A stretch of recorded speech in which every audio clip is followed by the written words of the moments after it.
बहुत पुराने जमाने में एक शहर था जहां एक जालिम और मुशरिक बादशाह हुकूमत करता था। वो लोगों को अल्लाह की इबादत से रोकता और बुतों की पूजा पर मजबूर करता था। जो शख्स उसके हुक्म से इनकार करता उसे सख्त सजा दी जाती। उस शहर में कुछ नेक और बहादुर जवान थे जिनके दिल अल्लाह के नूर से रोशन थे। उन्होंने एक अल्लाह को अपना रब माना और शिर्क से इनकार कर दिया। ये जवान चुप चुप कर अल्लाह की इबादत करते और हक की तलकीन करते थे। जब जालिम बादशाह को उनके बारे में पता चला तो उसने उन्हें अपने दरबार में बुलाया और कहा, अगर तुमने हमारे मबूदों को ना माना तो तुम्हें सजा दी जाएगी। मगर उन जवानों ने बेखौफ जवाब दिया, हमारा रब सिर्फ अल्लाह है जो जमीन और आसमां का मालिक है। हम उसके सिवा किसी की इबादत नहीं करेंगे। बादशाह उनके जवाब पर गजबनक हुआ और उन्हें मौत की धमकी दी। जब उन मोमिन जवानों ने देखा कि ईमान बचाना मुश्किल हो रहा है तो उन्होंने शहर छोड़ने का फैसला किया। वो सब अल्लाह पर भरोसा करते हुए एक पहाड़ी गुफा की तरफ निकाल गए।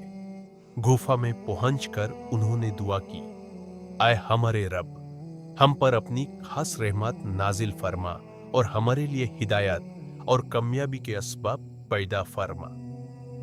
अल्लाह ताला ने उनकी दुआ कबूल फरमाई। अल्लाह ने उन पर गहरी नींद मुसल्लत कर दी। वो गुफा में सो गए और अल्लाह ने उन्हें 309 साल तक सुलाए रखा। इस दौरान सूरज का निजाम भी अल्लाह के हुक्म से ऐसा रहा कि धूप सीधी उन पर नहीं पड़ती थी। उनका कुत्ता भी गुफा के दरवाजे पर फैला हुआ था।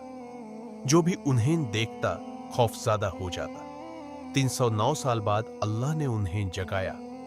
जब वो उठे तो एक दूसरे से पूछा, हम कितनी देर सोए रहे? किसी ने कहा, एक दिन या दिन का कुछ हिस्सा। फिर उन्होंने अपने साथी को शहर भेजा ताकि खाना ले आए। जब वो शहर गया तो सब कुछ बदल चुका था। लोग बदल गए थे, हुकूमत बदल चुकी थी और अल्लाह का दीन फैल चुका। जब उस जवान ने शहर के बाजार में खाना खरीदने के लिए अपने पुराने चांदी के सिक्के दिए तो दुकानदार ने सिक्के देखते ही हैरानी से उसकी तरफ देखा।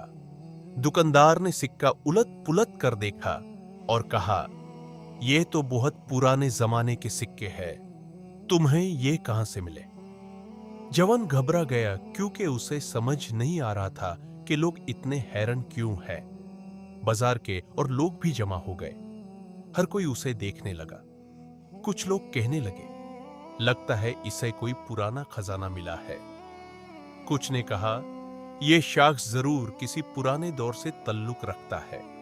आखिर लोग उसे पकड़कर शहर के बादशाह के पास ले गए। यह नया बादशाह पहले वाले जालिम हुक्मरान जैसा नहीं था, बल्कि अल्लाह पर ईमान रखने वाला इंसाफ पसंद आदमी था।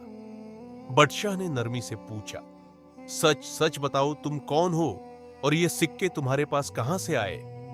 जवान ने जवाब दिया, हम कुछ जवान हैं जो अपने पुराने बादशाह के जुल्म से बचने के लिए अपना ईमान महफूज रखते हुए एक गुफा में पनाह गुज़ार थे।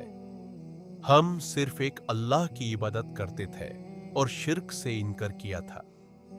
हम गुफा में आराम के लिए रुके थे, फिर सो गए। ये सुनकर बादशाह और तमाम दरबार हैरान रह गए। उन्होंने तारीखी रिकॉर्ड्स देखे तो मालूम हुआ कि वाकई सदियों पहले कुछ मोमिन जवान गायब हुए थे। अब सबको यकीन हो गया कि यह वही असहाबे कहफ है। बादशाह, उलेमा और शहर के लोग उस जवान के साथ गुफा की तरफ रवाना हुए। जब वो गुफा तक पहुंचे तो जवान फौरन अपने साथियों के पास गया और उन्हें पूरा हाल बताया। असहाबे कहफ समझ गए कि अल्लाह का वादा सच था। अल्लाह ने उन्हें अपनी कुदरत की निशानी बना दिया था। फिर अल्लाह के हुक्म से उन सब की रूह कब्ज कर ली। बादशाह और तमाम लोग रो पड़े। सबने अल्लाह की कुदरत का इकरार किया। लोग कहने लगे, बेशक अल्लाह हर चीज पर कादिर है। बादशाह ने उस मकाम को एक यादगार जगह बना दिया ताकि आने वाली नस्लें इस वाक़या से सबक हासिल कर सके। असहाबे कहफ का वाक़या सिर्फ एक कहानी नहीं بلکہ ایمان، صبر، توکل اور اللہ کی قدرت کا روشن ثبوت ہے۔ یہ واقعہ ہمیں بتاتا ہے کہ جو اللہ کے لیے قربانی دیتا ہے، اللہ اس کا نام ہمیشہ کے لیے زندہ کر دیتا ہے۔